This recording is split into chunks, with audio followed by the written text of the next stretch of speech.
વાડુકડ ગામે આવેલી નામાંકિત લોક વિદ્યાલયમાં સગીરા સાથે દુષ્કર્મ મામલે નવા નામ ખુલતા ચકચાર મચી જવા પામી છે. મળતી માહિતી અનુસાર દુષ્કર્મ મામલે વાડુકડ સંસ્થાના ગૃહપતિનું ફર્ધર નિવેદનમાં નામ ખુલતા ચકચાર મચી જવા પામી છે.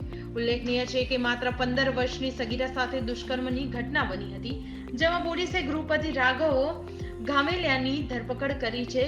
સમગ્ર બનાવમાં વાડુકડ લોક વિદ્યાલયમાં દુષ્કર્મની ઘટના બની હતી, તેમજ આ ઘટના અંગે પોલીસે 23 નવેમ્બરે ગુનો નોંધી આરોપી વિનુ મિસ્ત્રીની અટકાયત કરી હતી. ત્યારબાદ તપાસમાં સંસ્થા ચલાવતા અને સંસ્થાના મુખ્ય વ્યક્તિ એવા રાઘવ ધામેલિયા વિરુદ્ધ ગુનો નોંધી ધરપકડ કરી છે.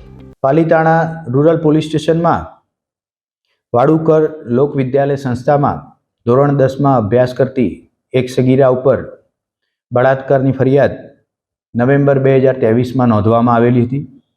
આ ફરિયાદમાં વિનુભાઈ મિસ્ત્રી નામના એક શખ્સની અટકાયત કરવામાં આવેલી હતી. તપાસ આગળ વધતા ફર્ધર નિવેદનમાં રાઘવભાઈ ધામેલિયા નામના એક વ્યક્તિનું પણ નામ ખુલવા પામેલું હતું. રાઘવભાઈ ધામેલિયા ગૃહપતિ તરીકે ત્યાં કામ કરતા હતા.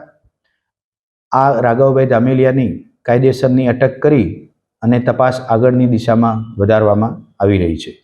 જે પ્રમાણે ફરિયાદી જણાવે છે એ મુજબ જે અહીંયા વાડુકડની લોક વિદ્યાલય સંસ્થામાં ભણતા હતા એ દરમિયાન રેપની ઘટના બનવા પામેલી હતી.